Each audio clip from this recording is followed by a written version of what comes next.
Hello, welcome to another video. Today we're going to talk about the Holy Trinity of the watch world. And here we have three watches that formulate the Holy Trinity, because the Holy Trinity is Patek, Audemars Piguet and Vacheron Constantin. You might these are the three top most well-respected oldest Swiss watch brands that have run continuously and are still making watches till this day. So when I started getting into watches, I always thought, well, it'd be really cool to have like a Patek, a Vacheron and an AP. And as of a couple of weeks ago, I finally managed to do it. Now the Vacheron and the AP were bought from the ADs. This was actually purchased on the grey market. This would be quite hard to get. You certainly wouldn't be able to get this as a first piece.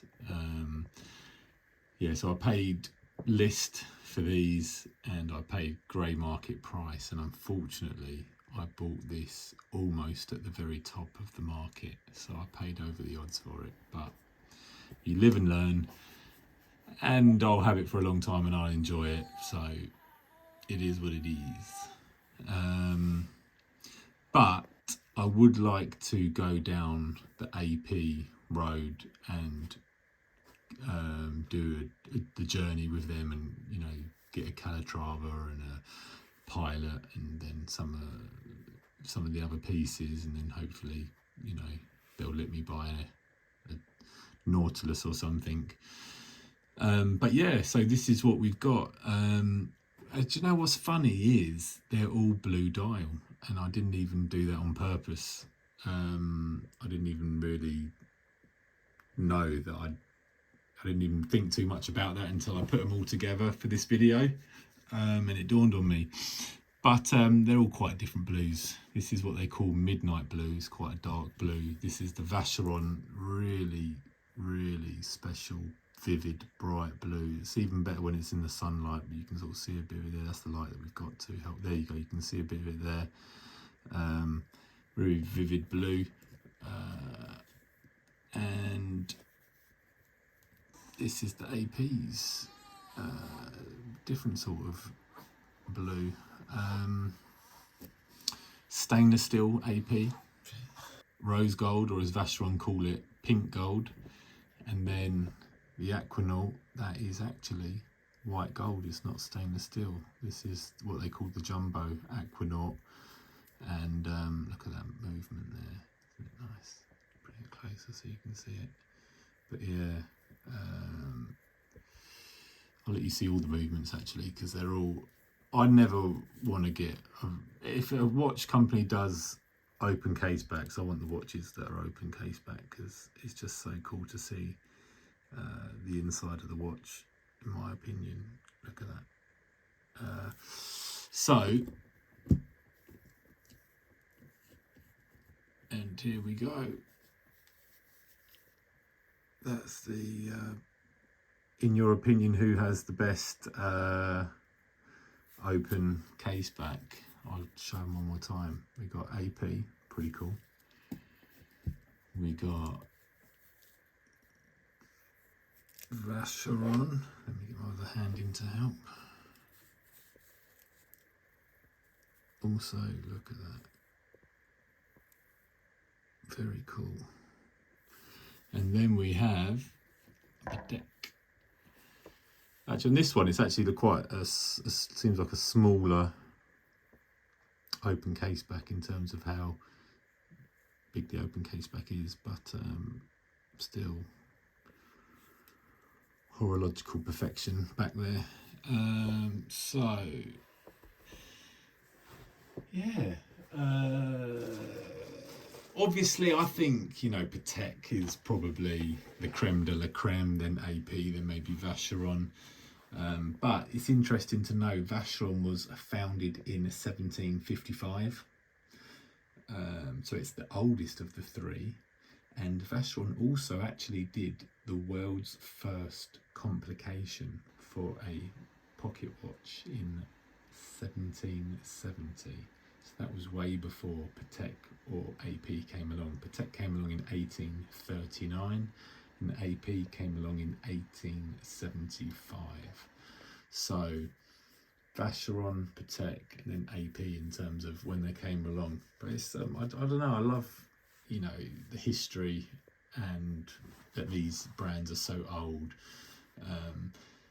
Vacheron is actually now owned by a bit of a conglomerate that owns lots of different companies. You can Google it, but it is still, they just acquired it, but it's sort of run as a separate entity.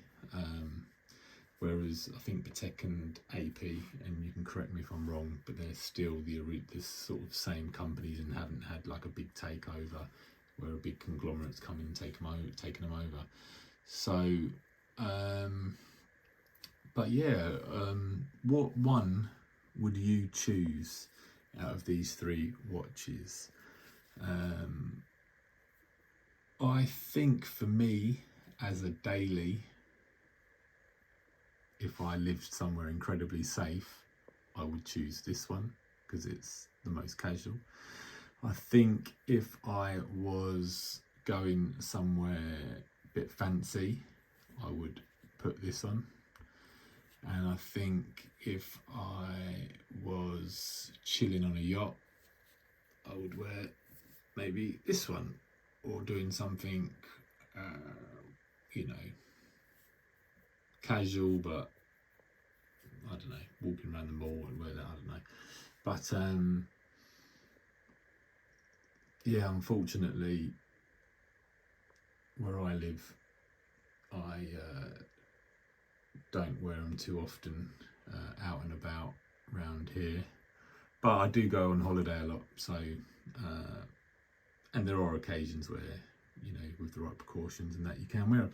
But yeah, so I really want to go down. I will get a Patek from the AD, and I'll share that with you guys. And I will definitely get more APs. I really want a Royal Oak. This is the Royal Oak offshore, obviously.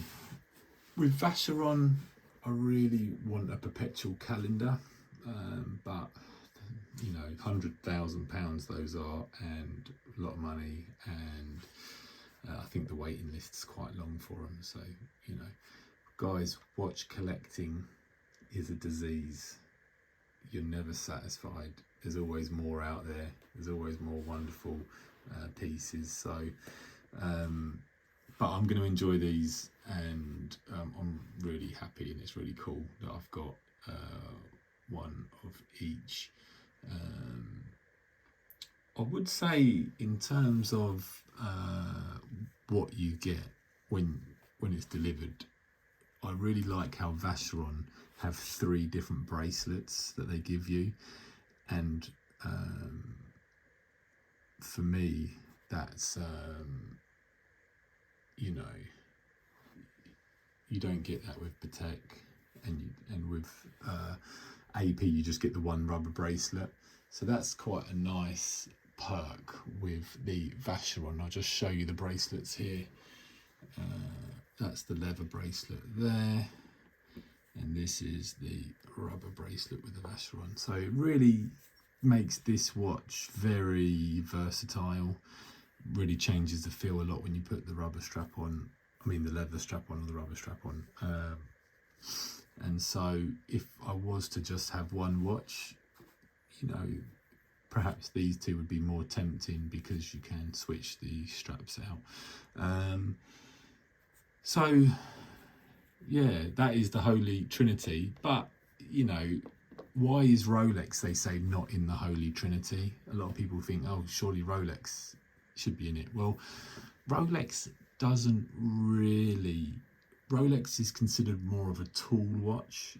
They don't really go down the road of really high-end horology in terms of very complicated complications. Like Rolex don't make a perpetual calendar.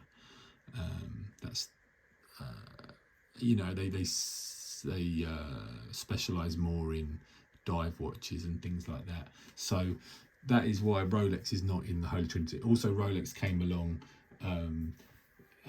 you know, in 1905 and was founded in London, and although it's, you know, it's moved its base to Switzerland, but I do obviously have a Rolex, as you've seen from other videos, and I thought I'd stick that one here because it fits in nicely with the others in the collection of these watches. This is the white gold Daytona with the blue dial, so probably my top best Rolex that I've got. I'd love to get a platinum one day, but that is not an easy thing to do. So let me know, guys, what one would you choose if you had to choose one of these? What's your favourite? What's your least favourite? And hit the like button, hit the subscribe button, and I will do some more videos about the pros and cons of all of these, and I'm going to do a video. I got a watch stolen from me. I'm going to do a video about that. I also, believe it or not, guys, I won. This is going to sound crazy. I've won 4 watches in competitions, and I'm going to do a story. I'm going to do a video about how that happened because it's a crazy story. It was like 3 years ago now, but that was sort of at the beginning of my watch. You know, when I started getting interested in watches. So thanks for watching till the end of the video, and like and subscribe, and I'll see you in the next one. Bye.